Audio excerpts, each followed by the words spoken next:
Now, President Cyril Ramaphosa has expressed his deep concern against the recent spate of attacks on truck drivers on our roads. And he also said that it will have a dire consequence on our economy.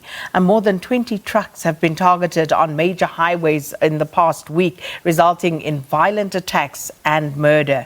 And just yesterday morning, police launched a manhunt for those who held up two drivers on the N12 Highway at Etwatwa-offramp near Daveyton in Ekurhuleni before setting the vehicles alight. The Truckers Association of South Africa, TASA, has categorically stated that the ambushing of truck drivers is all related to xenophobia. So they also say it is assumed that all drivers are foreign nationals stealing South African jobs. The president of TASA, Mary Phadi, joins us now to discuss this further. Ms. Phadi, thanks so much for your time. Welcome to Morning Live. Hi, good morning, Sakina and the viewers. So this issue has been brewing, and it seems to have been escalating over the last few months especially. But can you just give us clarity on how many trucks have been targeted in the past week alone, and also, unfortunately, how many lives have been lost and injuries sustained? Yeah, we have, the number of over 30 vehicles. And we are not quite sure because, this incident as they happen, we don't really have the total number of fatalities. I think the police are looking into that, but definitely, so there are people that have lost their lives in the process, and there are people that were burnt, because of the flames of the trucks, and there are people that are injured because there was some consultation, to fight amongst the, driver on each other. So, yeah, we do have some serious problems that arose during this strike. Now, Ms. Phadi, you stated as TASA that these attacks are linked to xenophobia. Please tell us why you say that, and also why it seems as though the issues, the concerns that have been raised are not being addressed. Look, the reason why we are saying that is because we had meetings with them, and they've told us their concerns. They've showed us, the number of percentage of companies that are not bowing to their request, and they are insisting that this is not a rare skill. And they are saying that we keep on telling them that we are going to change our employment status, but it seems as if we are not listening to them. So that's the reason why that makes us to know that, it could be behind that. If you are saying it's criminal, it means that somebody must steal a tire and leave. We've seen that before. Somebody must steal diesel or somebody must hijack a truck. But in this case, you can clearly see that nobody can go on the street and just bomb a truck and not benefit anything from that. So it definitely has to do with the employment of the foreign drivers. So this notion that foreign nationals are receiving preference to employment opportunity in the trucking industry, is it true? Has there been some sort of survey, some research done into these allegations? TASA have done that. And we've realized that most of them are not registered in the bargaining council. So I should think that could be the reason behind the allegations that is coming from the drivers forum. Sakina, surely you'd pick up that the industry might be giving different salary scale. And therefore, one cannot really determine, despite the fact that, the bargaining council have put in some sort of a higher rank of what the heavy driver duty must be able to be paid. But some people are taking advantage of that. And the drivers forum keep on reminding us that, these companies are not prepared. So that's the reason why we definitely know that, because of that, the salary scale is not correct, and therefore that's why we also took to the street on the 5th of October as TASA to try and say to the Department of Transport, let us regulate the industry so that we can be able to check who are the culprits, who are the people that are not doing right. But at the moment, the freight industry, you're on your own. It's just a business out there, and nobody's monitoring what we're doing. And without sounding as if I am at this point actually condoning the violence and the thuggery, sheer thuggery that's going on, the murder in certain instances, is there actually truth to the allegation? Have you established the veracity that there are companies, a lot of companies in this industry that actually would rather employ foreign nationals than South Africans? Is that true, though, Ms. Phadi? Sakina, if you look at the number of foreign drivers that we've hired before, it will definitely give you a picture that we are still in a process, and the process might take long. Remember, you cannot just fire a person at any time. But that process, it seems as if, when others are able to reduce the number of foreign drivers, other companies are still struggling to do so. But definitely, there was a time where our industry was flooded with foreign drivers.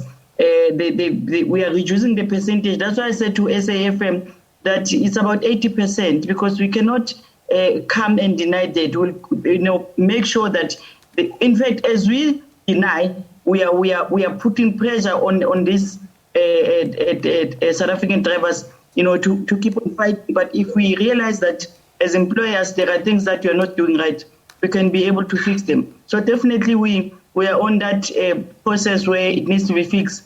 We did have a number of foreign drivers in our companies. So what are the owners saying? Why do they prefer, the employers, to hire foreign nationals as opposed to employing South Africans?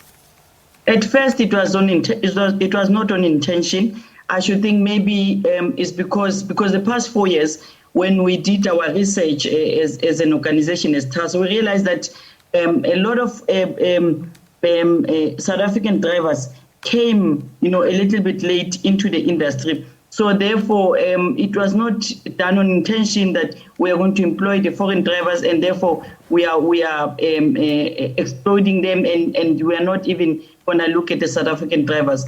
So that's why we are saying that this matter came in, and as it comes, it seems as if we are taking longer to resolve it, and we cannot resolve on our own. Remember, as an association, you cannot go to another company and say, change whatever that you are doing. But we are dependent on our government to fix this thing. But the government doesn't seem like, they're coming, to this association, but they seem to be engaging with other associations, which is the RFA, where we don't have control of, and we don't even know whether, they are employing those people or not. But what we know is that 80% of the foreign drivers are employed in South Africa as truck drivers. And that's a huge percentage, Ms. Phadi, and it obviously gives credence to the allegations that are being leveled against employers. And to be fair to government on this issue, though, and yes, there's a lot that needs to be done. There is a lot that they still need to do on their part in terms of regulation and making sure that the rules, the Labour Relations Act, etc., are enforced. But to be fair to government, why are we calling on government to step in when organizations like your own, the owners, they know what the legislation says, they know what the laws are. So why are they contravening those laws? Why would you have 80% in some instances of foreign nationals employed as truck drivers? Because as those who are leveling the charges are saying, there are South Africans with those very same skills. Why are they not given preference? Why are employers doing this? Is it about profits? Is it about wanting to exploit people? Because South Africans would probably be more forthright in asserting their rights as per the Labour Relations Act. Sakina, the reason why we are calling on the government to do something about this thing is it's just, as simple. The government must make sure that we comply, as per their own rules that they've put in place.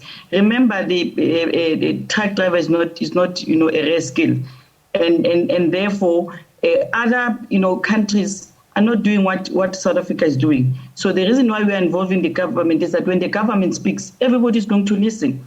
But when the government is quiet, who's going to listen to who? That's why I said earlier on that you cannot control other companies and say, do not do 1, 2, 3, 4, 5, 6. They will tell you that this is our company, we want to make profit, and this is how we work. And the drivers forum, they've got facts. They put them on the table. When you have meetings, they put them on the table, and we cannot deny that.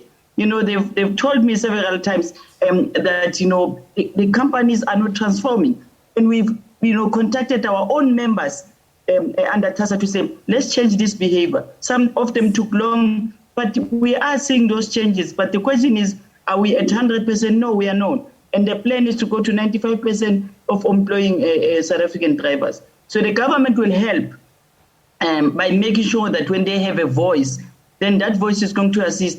They should not keep quiet and say this is criminal, this is sabotaging of the economy, and then interdict the same truck drivers forum. Where will it end? Because if you are interdicting a person from not going on strike, you are saying to that person you must bring in other forces to be able to fight whatever that they want to fight. So the reason why we are saying the government must come to the party is that let's talk to them, let's fix these issues. It's as easy as that. It's not going to be difficult. It will take less than 6 months, and they will be able to understand. We cannot fire all the foreign drivers, but we can have 95%, and they've achieved whatever that wanted to achieve as the organization or as the country. So, Ms. Phadi, let me see if I'm understanding you correctly. What you're essentially saying is that the trucking industry in and of itself is incapable of self-regulating and making sure that they do the right thing, and that is employ and give first preference to South Africans, as this is not a scarce skill. Is that what you are saying? And therefore you need government to step in to basically compel employers in the trucking industry to do the right thing? Sakina, definitely, because we are self-regulating ourselves even now. If you go to the Department of Transport and ask the Department of Transport to give you a database of the companies in South Africa, you'll find none. They don't have that database. They don't have that information. And we have 370,000 trucks that is running on the road as I'm speaking to you. Active trucks, 370,000 trucks. And nobody's monitoring that, and nobody's not doing anything about it. The percentage of 80% is coming from there. That's a lot of trucks on the road. So therefore, if you bring this thing together and say that, how do we monitor this process, then you will be able to benefit. But at the moment, it's a business, it's a spaza shop. You open it, nobody says anything, and nobody, follow whatever that you are doing. We are there. We are saying, that's why we are insisting on saying, let us regulate. Why regulate other mode of transport and leave only free? Why are we giving it away when we are supposed to be changing this country and make it free for all? Absolutely a shocking admission this is. But do you have any intel as to who could be responsible for the attacks that are occurring? We have contacted the ATDF, and they've distanced themselves from the violence. And they've told us that they definitely are aware of the concern about the employment of foreign drivers. I gave them a call yesterday again because the TASA members, they are really suffering. We are coming from lockdown, we are coming from the rain, and again now we have to stop at night because we don't know what's going to happen. So we had to contact them. We called them yesterday. We said, if this violence is caused by you, it must stop. We cannot continue like that. So as TASA, we are not even afraid to contact them. We've contacted them in 2018. We sat with them down, and they told us that we are wrong. And again, we took an initiative. We not keep quiet and say these people are criminals when people are doing something. We have asked them to say, if this violence, you are behind this violence, you need to stop it because we cannot continue like this. And speaking of TASA, I think I spoke to one of the leaders in the Eastern Cape, Mr. Masimini, who said to me, they are not behind the violent attacks, because what they do is they actually go to the companies to make their displeasure known to the companies. And he charged that he suspects that criminal elements have now hijacked their legitimate concerns in this industry, and they are now the ones who are actually carrying out these attacks. Have you heard anything to that particular score? Definitely. They told us on the 24th that they were submitting a memorandum to a certain company, they are not involved with these things. So yesterday we called them, we said, even if you guys are claiming that you're not part of the violence, but if any, please, you must stop it. It's not good.